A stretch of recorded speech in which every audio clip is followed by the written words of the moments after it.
with you guys. Yeah, you're going to have to, really... I'll try and engage you guys. We could, I mean, that's my name, but... All right, so good morning. My name's Jack Hanna, and here we have Exercise the Manual. I decided to create an exercise manual for my senior year project. As an athlete, I'm a high school athlete, and someone who's really interested in exercise. There are two kind of questions that have always kind of been bubbling around in my head, and you can see them right up here. The first being, how can I get the most out of my time in the gym? I want to, as someone who loves to exercise, I want to be as efficient as possible and as effective as possible when I'm exercising.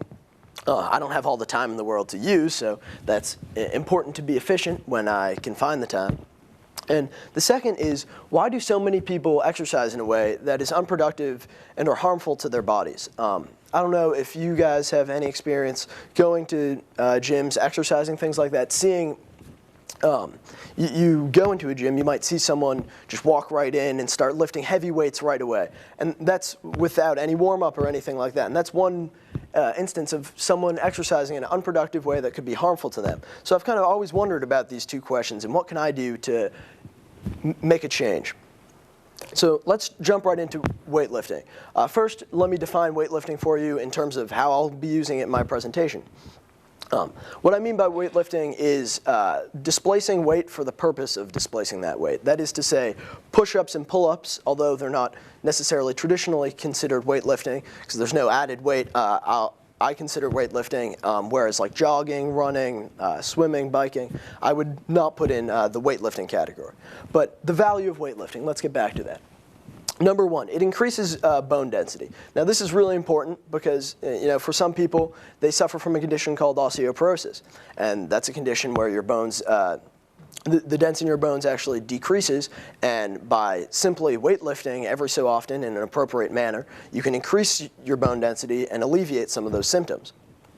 Number two, we have improves your flexibility. Now this is important for, again, both athletes and just everyday people. To be flexible for an athlete, it means being able to use your body to its fullest. You can get a larger range of motion, stretch further, be more effective, but also just for your everyday person, being more flexible means being more comfortable, being able to do things without experiencing pain or something like that. Three, we have improves muscle strength. Again, important for the athlete because the stronger you are, the more effective you can be, the more it's advantageous to be stronger than your opponent. But likewise, for muscle acts as the barrier between the outside world and your vital bodily organs, your bones and things like that. So having an appropriate amount of muscle mass really acts to protect your body. And then fourth here, we have it improves your heart's health. By weightlifting properly, you'll get your heart rate up, which improves the condition of your heart. And that can be really beneficial. That's also known as cardiovascular health. So moving right along. In creating a manual, I wanted to, how can I create something new? I mean, some people must know what is good and what is bad, and I've bought a lot of manuals, and I found that some people do know what proper exercise is all about. Then why do people still waste their own time? What can I create that every person will be able to read it and understand it and then apply it? Not just understand it and kind of brush it off, but really, make an impact. And after reading, I bought two manuals that were kind of expensive for this project, and I also, read a lot of websites, read articles. And what I found is what makes a difference is creating something that's user-friendly. A lot of these products are really scientific, and obviously the science validates what they're saying, and that's pretty important. You want to buy a product that is legitimate, is credible. But how can I create something that your everyday person can understand but still have the science there to validate it, but still be relatable? So what I did to approach this was Jack Hanna, personal trainer. During my time off, I decided I would do the experimental training of 3 athletes. That was, I trained myself and 2 friends of mine. And what we did here, I used this time to test out different exercises that I was finding in these exercise manuals, on these websites, from these interviews, and discover which kind of combinations work best, which prove the best results. And so what I used was a 14-day cycle that repeated throughout all this time. There were 8 weightlifting days, as you can see here, 4 leg days, 2 back, bicep, forearm, 2 chest, tricep, shoulder. I'll get into like the different muscles in a little bit. But what this allowed me to do was plug in the different exercises and find out what was best, which ended up with an exercise program that I'm going to continue using myself and training these 2 athletes. They've requested my services further, so I guess I did somewhat of a good job. But I also created this manual and a website. Now, easy to read manual and website. My thesis paper was essentially, for senior project, was essentially my manual. And you can see here it's called Optimizing Efficiency and the Potential of the Human Body. And what that did was it really talked about the value of weightlifting, as we saw on the first slide. It gave a lot of backstory and had a lot of science in it, but then really attacked what I'll identify in a minute as the 4 major components of proper exercise. Then we have the senior project Wikispaces site, which was a complete compilation of my senior project experience. And my exercise manual, why I mention this is the exercise manual is actually up there right now, and it will be added to my next website as soon as I kind of get the go-ahead from Mr. Canosia on that. But the third website, or the second website, excuse me, third bullet here, was something unique that I created called JM Fitness. I created this one with one of my friends, and it's kind of a culmination of my SYP experience. It's something that I'm going to continue much further along, and let's jump right into JM Fitness. What this is here you can see the homepage. This is the website that we created. You can see clearly what we're getting started and what we're about. It really talks about it introduces the ideas that we're trying to create an effective exercise program and effective methods to be as efficient as possible while you're in the gym, as I mentioned. On the side here, you can see a bunch of different pages, which I'll run you through a few of them in a second.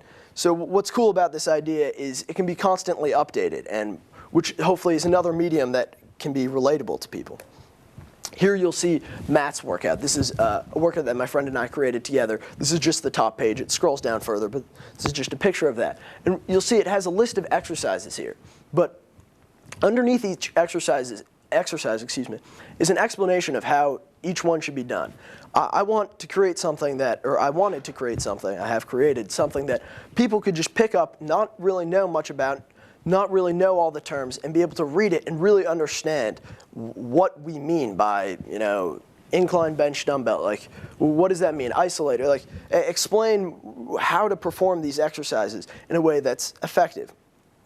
So next, you guys don't need to read everything on here, but the next we have a back workout archive. This is a cool idea that my friend and I came up with. That the idea is, with exercise, in order to achieve optimal results, you kind of got to keep your body guessing a little bit.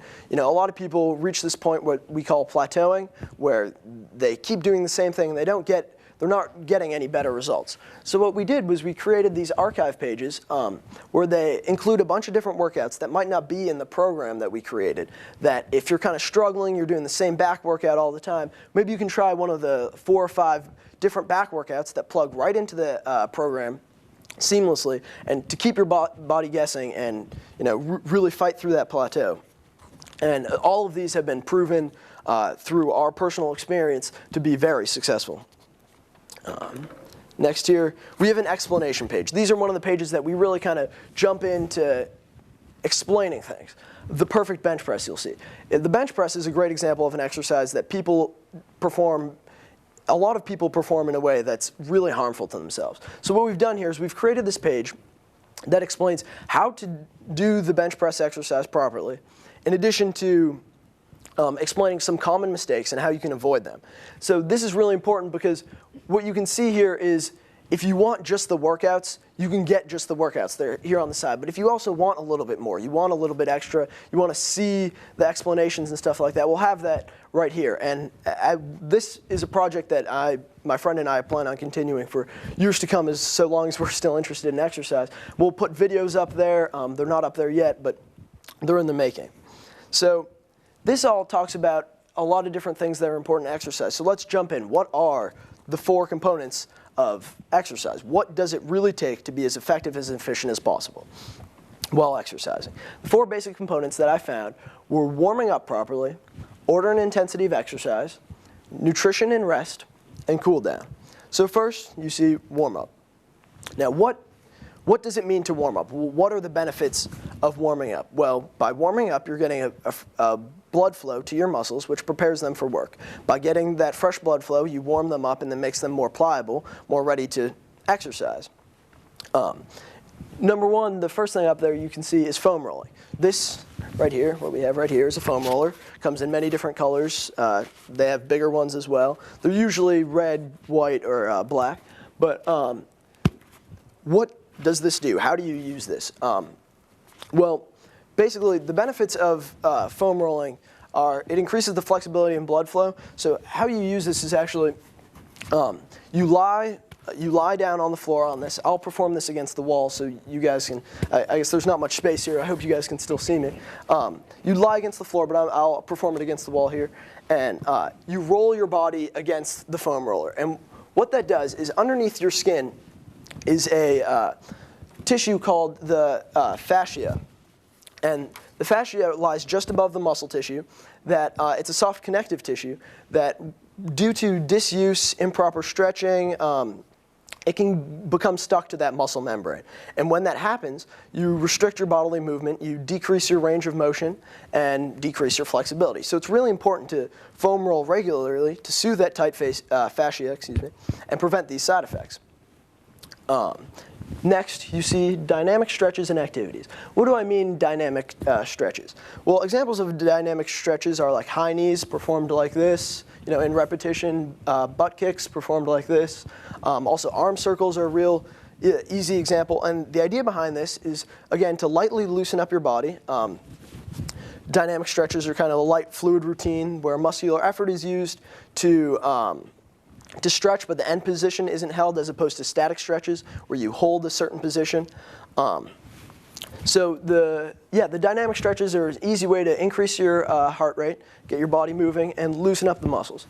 And that comes to the last point, static stretching. Now this is where kind of a controversy lies in the exercise world. A lot of people argue that, or rather some people argue that static stretching has no value at the beginning of your workout.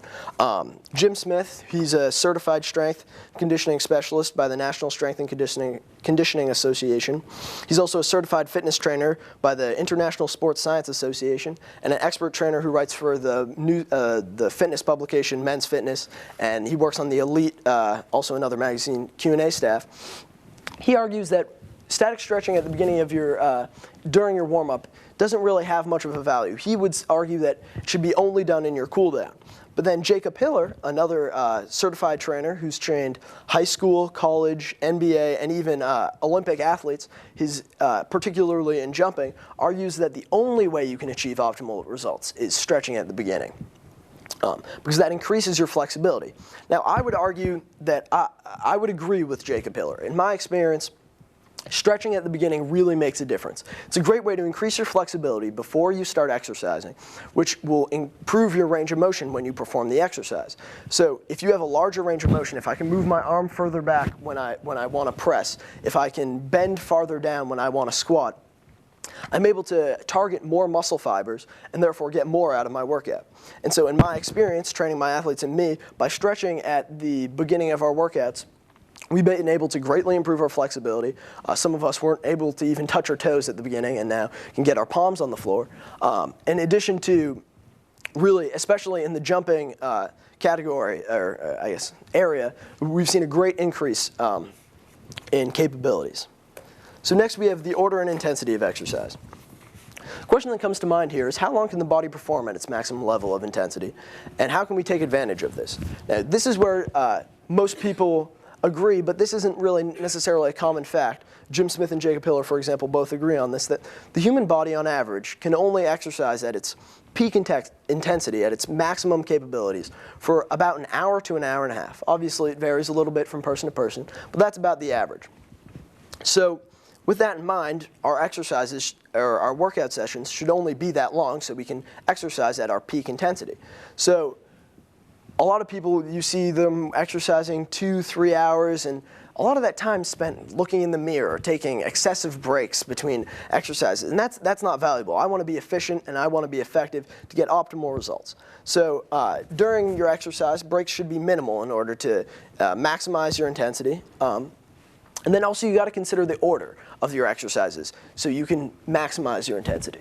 Now you want to put the primary, I'm introducing primary and secondary exercises here. Primary exercises are exercises that incorporate many muscle groups. For example, the bench press, as I mentioned, squats, which are kind of performed like this with a weight on your shoulders, pull-ups. These are all exercises that incorporate many different muscle groups. The chest press, for example, or the bench press rather, it incorporates your chest, your anterior deltoid, which is the muscle in the front of your shoulder right here, also your triceps, which are right here. So if you wanted in a workout to target these three muscles, which are muscles that are often grouped together, you could do the chest press first in order to target all of them at the same time in synthesis. In addition to that, these primary exercises are usually very realistic. For example, if you're a football player and you're on the line, pressing forward like this is incredibly important because you have to protect the quarterback and prevent the players from getting to the quarterback. So these exercises are very realistic. And you want to put them at the beginning of your workout so you can target all of the muscles all at once. Now, then you have secondary exercises. These are exercises that target more specific muscle groups. For example, you have one exercise is the tricep kickback, where you stand sort of like this with the weight in your arm, and you push back right here, and you can feel the contraction right in your tricep, again, which is the muscle found in the back of your arm right here, and you can really kind of feel it right there. But how often in real life do you stand like this and move your arm back like that? It's not really a realistic motion. But what is interesting is you can improve your strength by doing that. If you do that enough, you'll be able to do it with more weight. And so the secondary exercises kind of supplement the primary exercises. They might not be as realistic, but by doing them, you can improve your capabilities on these primary, more realistic exercises. Now, you want to put the primary first because they target everything and they're more realistic. You can devote more energy to them. Whereas with the secondary exercises, that's where you can cater your workout to these specific muscle groups. And they're not as important because they don't activate all the muscles at once, but they still have some value. Nutrition and rest. When should I eat and what should I eat? Now, 5 to 6 meals a day has been proven, again, agreed upon pretty much across the board, is the best eating method for proper exercise. That means eating about every 2 to 3 hours. Now, that's not really traditional, but if you really make the effort, it's not that hard. A meal could be considered maybe like a Greek yogurt, some almonds, and a banana or something like that. That could be considered like a small meal between your traditional breakfast and lunchtime. What's nice about this system is you kind of only eat until you're just about full. And because you're eating every 2 or 3 hours, it's not a problem to eat a little bit less because you'll just eat again in another 2 or 3 hours. You got to focus on getting adequate protein intake into each meal because by having protein in every meal, especially breakfast, it's often neglected in breakfast, you'll keep your body in an anabolic state all day. And that means keeping your body using the nutrients, using the protein to repair your body and get it stronger. Also, getting enough calories to achieve your goals. If you intake more calories than you exercise off, you're going to gain weight. But if you are exercising regularly and you're getting adequate protein, that weight will be in muscle mass. However, if you're not, obviously that will end up as fat. So then we come to rest. You got to remember you can't you should not over-exercise. You want to space your workouts appropriately. As you saw in my program, we did a 14-day cycle, but only 8 of those days were actually weightlifting days, and they're spaced in such a way that you're never going to exercise when your body is sore. With that, you don't want to fight through an injury. If your leg's really bothering you, let it rest, let it heal. You're only going to hurt it more by exercising on it. If you really wanted to exercise on a certain day, and it happened to be like your leg day, that you wanted to exercise your legs in your schedule, but your leg was bothering you, maybe you can mix it up. It's no problem to sub in like swimming, for example, as an exercise. Instead of lifting heavy weights on your legs, swimming, it's a little bit easier on your body. You still get the exercise you need, but you're not going to further the injury. Extra rest never hurts. You never want to exercise when you're sore, and if you get one more day of rest, you're not going to hurt yourself in that way.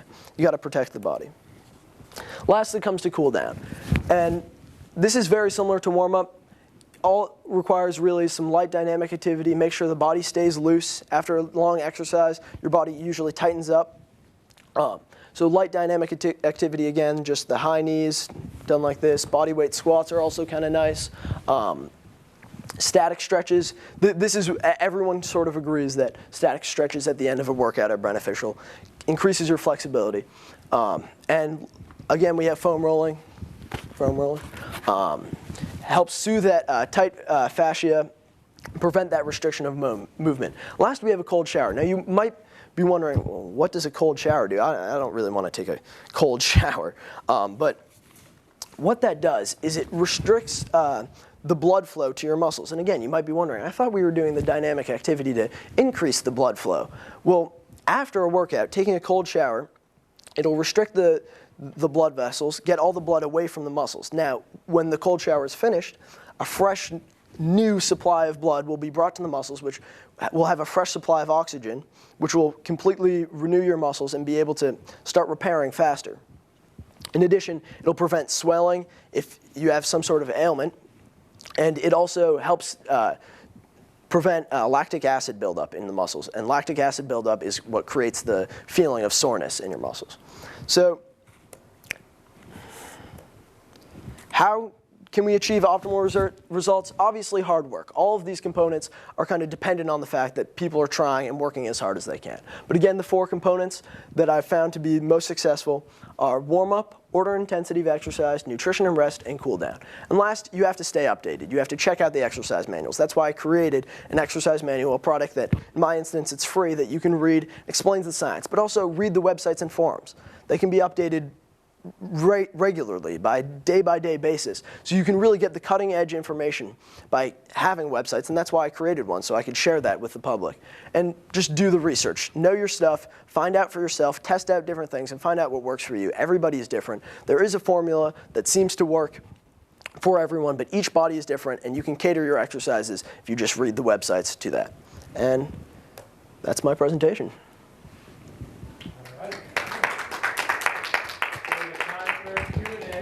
Yeah, do you guys have some questions? Want to get the lights? Yes. Is there anything you plan on doing with this project? Yes, absolutely. This website that we created, JM Fitness, my friend and I, we aren't actually going to college together next year, believe it or not. But what we're going to be doing is we're both high school athletes. We're both going to continue athletics on the club level in college. So we plan, because it's on a website, we can edit it. It's a Wikispaces site, just jmfitness.wikispaces.com. We're going to stay in communication, edit it, keep it going. I don't know. It would be kind of cool to continue it later. We're both interested in exercise science as a collegiate major, so it might be something that turns into something much more, hopefully. Yeah? A lot of your discussion is about building muscle mass. Is there any concern about getting too much muscle mass? Well, right. So, as I talked about, getting the proper amount of calories for your goals. So, again, as I mentioned, if you're intaking more calories than you're burning off, you're going to gain weight. And if you're exercising, that means muscle mass. But if you're just intaking the amount of calories, it's fairly easy to kind of find out how many calories will leave you at the just kind of where you are and not change anything. If I mean, for example, on treadmills, they give kind of that traditional, like, this is how many calories you're burning. With weightlifting, obviously, they can't really tell you that. But you only build muscle mass if you take too many calories. So if you're eating every 2 or 3 hours just until you're full, and you don't ever feel overstuffed and you're still exercising, you're not going to gain weight. A lot of people, in fact, struggle with a lot of, like, bodybuilders. They struggle with the ability to gain weight. It's actually harder to gain muscle mass than most people think. A lot of times you have to intake as the amount of protein in grams as your body weight in pounds. So, for example, I'm like about 140 pounds. I'd have to intake 140 grams of protein every day in order to really achieve optimal results. And that's a lot of protein. Like, I drink a protein shake every day. I would probably have to take double that in order to actually get that. So it is a concern. There are methods found online that kind of help you determine where your calorie needs are. One particular one that's pretty good, it's on this website called dieselcrew.com. That website's run by Jim Smith and a friend of his. who's also certified in athletic training, exercise science. And so they have a method in their manual that explains it. I didn't have the opportunity to really explore how to determine the amount of calories you need. It's scientific and a little bit out of my scope for my project, but I don't think it's a major issue. I've often wondered when you see those really big bodybuilders how their bodies fare like 50 years. Yeah. Same muscle mass around. Well, yeah, with the biggest bodybuilders in bodybuilding, steroids, anabolic steroids actually aren't prohibited. So a lot of those guys are actually on steroids, which increases, I think that duplicates your cells. This is just general information. It wasn't part of my research, so this is sort of speculation. But I do happen to know that a lot of them do steroids. So that might be kind of the effect that you're noticing, or the effect that you're noticing on their bodies. I'm not really sure how it would affect your average person, but it is harder to gain muscle mass than most people would think. Obviously, different people have different goals for fitness, and I'm curious about how you would kind of go about individualizing the programs, and then sort of how do you measure results for the specific people? All right, well, that's a really good question, and my friend and I are kind of grappling with that right now because, excuse me, we've been wondering, I mean, not everyone is like a young male athlete and wants to get a lot stronger, for example. Well, our site is kind of geared mostly towards that at the moment because that's what we're most comfortable with now, and that's what I focus kind of my senior project on. But as time progresses, we are going to try and broaden our horizons.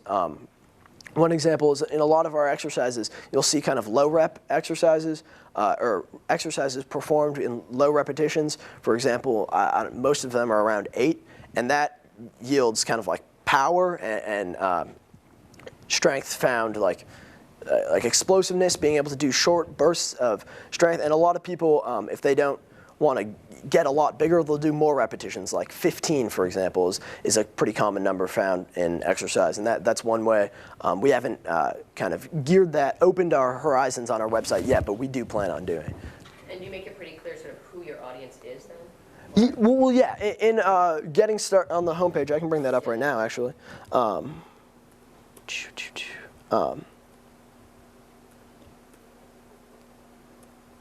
Let's see. All right. So basically, is it? Can you guys see this at all? In the what we're about section, it says, it reads, exploring the most efficient and effective ways in which you can push your body to the max in order to achieve your goals, get the most out of your time in the gym, and prevent injury. Then I go in to explain that you should not perform these exercises if you're not in good health. We haven't worked out the logistics of if we're responsible for things or not. But what we are gearing this towards by saying like pushing your body to the max. Most people who don't want to gain a lot of muscle mass aren't trying to push themselves as hard as they possibly can. So that's kind of geared towards it. You can pretty clearly, in my opinion, it's clear from our workouts and from the setup of the website that it is geared towards people trying to gain a lot of muscle mass and the young, primarily, possibly male athlete.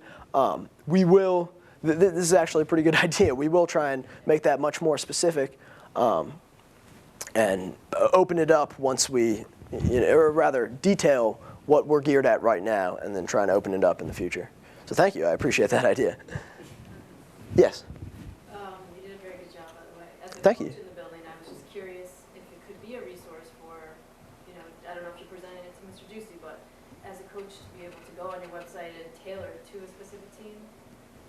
I don't know if it's something you thought about, more work than maybe you wanted to do, but as a tennis coach, I would be interested in knowing specifically if you could gear it towards our team or whatever and provide workouts within our normal routine. Yeah, that's another great idea, and I thank you for it. I had not thought of that yet, but yeah, no, that's definitely something that's intriguing to me. I'll obviously talk to my friend who made this website with me. What's at this moment, well, for example, tennis, I don't play tennis and I don't know. I love watching tennis, but that's about the extent of my knowledge. So we wouldn't be able to, at the moment, create things that are specific to sports that we don't really know about. I play basketball and volleyball. My friend plays football, and he also was a wrestler. An injury prevented him from wrestling this year. So we could possibly tailor things towards those sports. But I mean, in the future, again, we really are passionate about this and do want to continue it past this point in time, so that's definitely a good idea. Actually, a quick story. I was in the gym about 2 weeks ago, and I was testing my vertical leap, something that I'm working on as a volleyball player and a basketball player, and this kid just, it was a younger teenager, noticed that I was jumping. He was like, wow, you jump really high. Like, how did you get there? And I was just like, wow, this is perfect. And so I started pitching my senior year project. I started talking about the website and stuff like that. And that was a little bit of the inspiration to take the website further. And this young kid was really interested in what we had to say. And that's when I sort of realized that we could take this farther. We could do something that people can actually have access to. We haven't talked about the logistics of having our own domain versus a Wikispaces site yet. Obviously, that would cost money, and as a soon-to-be college student, that's not something I'll have a lot of. But I mean, again, I intend to be an athlete for the rest of my life, and this is something I'm incredibly passionate about. So I could see myself in the years to come exploring specific sports and catering it towards that. I'll talk to Mr. Giusti. That's a good idea. Thank you. Ms. Kennedy. Jack, I want to push a little bit on the process of your project. Can you speak a little bit about any obstacles you encountered while you were working on it, and any areas that you feel you grew as the result of doing your senior project?